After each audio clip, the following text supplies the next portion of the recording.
Good morning. It is Sunday, and this is going to be my week 2 check in, how my week went, and yeah, just talking about it. This week was called Recovering a Sense of Identity. So, it said this week addresses self definition as a major component of creative recovery. You may find yourself drawing new boundaries and staking out new territories as your personal needs, desires, and interests announce themselves. The essays and tools are aimed at moving you into your personal identity as self-defined you.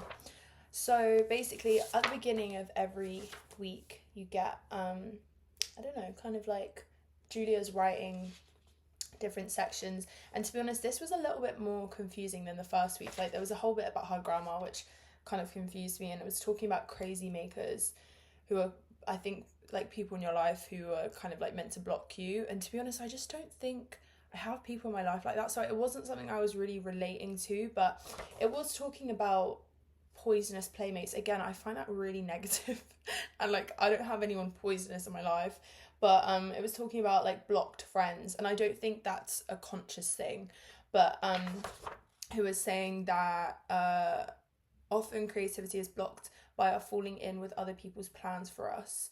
um be particularly alert to any suggestion that you've become selfish or different. Yeah, so I kind of related to that, but I think that's more in a sense that a lot of my friends aren't creatives, which is fine, obviously, but maybe they're not gonna understand why I'd um be maybe not. I don't think selfish is the right word, but just prioritize myself, because I think like where I just have so much going on in life, I do definitely need time to like work on the stuff sometimes. And I guess if you're not a creative or you have that, like you wouldn't understand that in the sense of like if there's plans made or like yeah, just making time for people, you also have to make time for yourself. So I can't, that's what I was taking from it, which I do understand. But there was a really amazing part in this which I wanted to read real quick, and I have to go through and like highlight bits because otherwise it just doesn't make sense. But it said I like to think of the mind as a room. In that room we keep all of our usual ideas about life, God, what's possible and what's not. The room has a door. That door is ever so slightly ajar, and outside we can see a great deal of dazzling light. Out there in the dazzling light are a lot of new ideas that we consider too far out for us, and so we keep them out there. The ideas we are comfortable with are in the room with us, and the other ideas are out, and we keep them out. So I think it was the whole thing of just like staying comfortable in yourself and what you know. And this was talking about skepticism. So the whole part of this week was to consciously practice opening your mind, which I definitely did, and just some things that I experienced this week definitely did that to me. So let's talk about it real quick. So the check-ins, again, how many days this week did you do your morning pages? I did 7 out of 7, but I did not do them first thing when I woke up. I find it so hard to like, this is really bad, but like, I just go on my phone straight away, and the first week I didn't do that, but this week I did. And going into week 3, I'm gonna try and just like make that my aim, that I do them first thing when I wake up. And like a couple of the days I literally did them at like 11 a.m, which was not good because it's meant to just be like stream of consciousness. So I did do them every day, and I am literally loving it. Like, it's just becoming part of my routine. Second check-in, did you do your artist date this week? What did you do? How did it feel?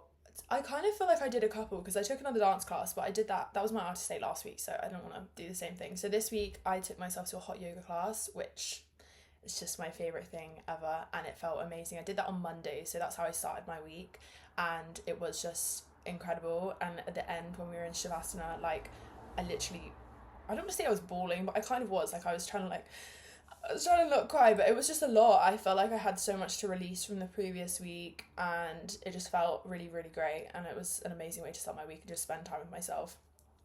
Check-in 3, were there any other issues this week that you consider significant for your recovery? Yes, and this is what I need to talk about, because I really went through it this week with something that now I've had a couple of days to like think about it. Yeah, it's making a whole lot more sense. So basically, I had a studio session on Thursday. It was meant to be Monday. It got moved to Thursday, which initially I was happy about because I felt like I had more time to prep for it. And I've had this booked in for a couple of weeks. And I think from the moment I booked it in, I just had an absolute pressure on myself that I needed to like come with something, and I was trying to write and I was trying to write and nothing was coming. And not that I didn't acknowledge it fully, but I was getting anxious about it, and it was stressing me out because like these sessions are a lot of money, and this is the exact reason why I work as much as I do. Like I've worked 7 days this week. It's like no days off. I have had not like hardly any time to myself. So when I get this opportunity, like it means so much to me that I just build it all up in my head. So I went to the session. I've been working with Aston for months, and like it's amazing, and like our energies align and it's great. And at first, like I went in with the intention that I wanted to create an acousticy song. And I had like made a playlist, and we were like started working on some guitar stuff, and then we were like, let's go over to piano. And then like we kind of, I don't know, it just didn't quite go where we were wanting it to go. And then we took like a big break. We were like went out for a coffee. We were speaking to like other friends in the studio. And then by the time we got back in to lock in, I started writing, and it was coming out really quick and really easily. But after like half an hour, he just kind of turned to me and was like, what are you saying here? And I was like, honestly, I don't know. Like I was like, I'm just writing. He was like, what are you talking about? And I was like, I'm not pulling from a place of anything. Like, and the whole thing that we were talking about when I first went into the session is that from now on I want to make music that's like authentic to me and is telling a story. And he was like, look, I'm just going to pull you up on this because you're not doing what you said you wanted to do. And I was like, fuck, you're so right. Like, and then I, it was a really, really needed conversation and a really needed experience. But in the moment, I took it as like I had failed, and I'd wasted his time. I'd wasted my time, because essentially we decided to like just not carry on with that song. And by that point, it was too late to kind of like start again. And I was really strong in the moment with him. I wasn't gonna like show him that it affected me, but it did. And it's not like he did anything wrong. I was just really frustrated by the situation because I'd waited so long for this studio session. I hadn't had one in 2 months. I built it up in my head, and I came out with nothing. And I've never had a studio session and not come out with an idea or a song. So my negative brain was like, you failed, like you can't do this, you're not good enough, no successful artist will go into a studio and not come out. But even though he literally said to me, this happens to everyone, it's fine, like you're good, like it doesn't, it's not going to come all the time. But I think the difference for me is that where other artists who like have funding or management or label, whatever it is, they can go into like 5 sessions a week. Like I don't have that opportunity. I had to book the afternoon off work. I have a certain amount of time, and I didn't come out with anything. So I was genuinely so like, I was really upset. And now I've had a few days to like digest it. I'm really glad that happened, because of what it's taught me is to not book a session before I have anything prepared. And I think the tricky conversation was that, and it's the best advice that Aston gave me, but he said that you just need to go like take some time and live life and live experiences so that you have something to write about. But in my head, that's going against my plan for this year, because I'm like, I want to release a project, and if you want to release a project, you need to make the music for the project. But if I don't have any experience to write, how do I make the music? So it was a really like big like mind fuck, to be honest, because I was just like, damn, you're so right. Because if I'm over here saying I need to write about my own experiences and then not actually experiencing anything to write about, then what are we doing here?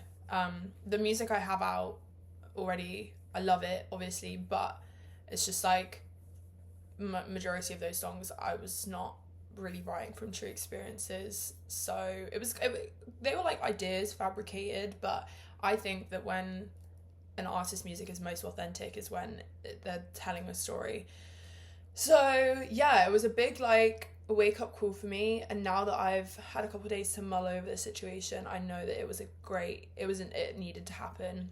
And as always, I was being taught something. But yeah, it was good, but it was just hard at the moment. And I also I was just so emotional. I couldn't believe it. But anyway, I also just wanted to speak about some of the tasks that I did this week, which I found interesting. I did them actually quite a few days ago at the beginning of the week, but it was one of the tasks was, where does your time go? List your 5 major activities this week. How much time did you give to each one? Blah blah blah. Obviously most of my time goes on work. Like this week I've worked 7 out of 7 days. But also I really prioritize reading at the moment. Like I'm really in my reading bag, and I've never really been into that for such a long time. So this week I read The Mountain Is You. I finished it a couple of days ago, and this book was so good. I actually really want to read it again. And the same thing with The Power of Now. Like, as I went through, I was just like highlighting parts of it because it just helps me make sense of it. But the way that Brianna's like worded this is just like a really easy to understand. Like, I've read some books before, like I've said it before, like Dr. Joe Dispenza books, I love them, but like they take me a minute to understand what the hell he's talking about. Like, but this was just like worded perfectly. But it's all about self-sabotage and transforming that into self-mastery. And there was just so many parts of this that really like spoke to me. So I really, really recommend this book. And I think that just having time to set aside every day to read is really important. So I think I'm going to start the 4 Agreements today. It's quite a small book, so I don't think it's going to take me very long to read, but I'm just loving that I'm in this. And the reason that I've gotten into reading is literally because of this, and it's giving me like the discipline to do that. So that's been really good. And another task said, list 20 things you enjoy doing. And then it said, when was the last time you let yourself do these things? Next to each entry, place a date.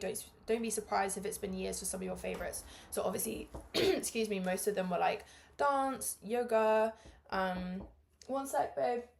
Dance, yoga. One of them was like drawing and painting, and that was one I haven't done in years. So I didn't actually do it this week, but maybe that's something I can like, maybe just like a little sketch in my journal. It was just, I think, bringing out things that your inner child loved doing and that you haven't done in a while. So I liked that. And then what was one more? Dip back into week 1 and read the affirmations.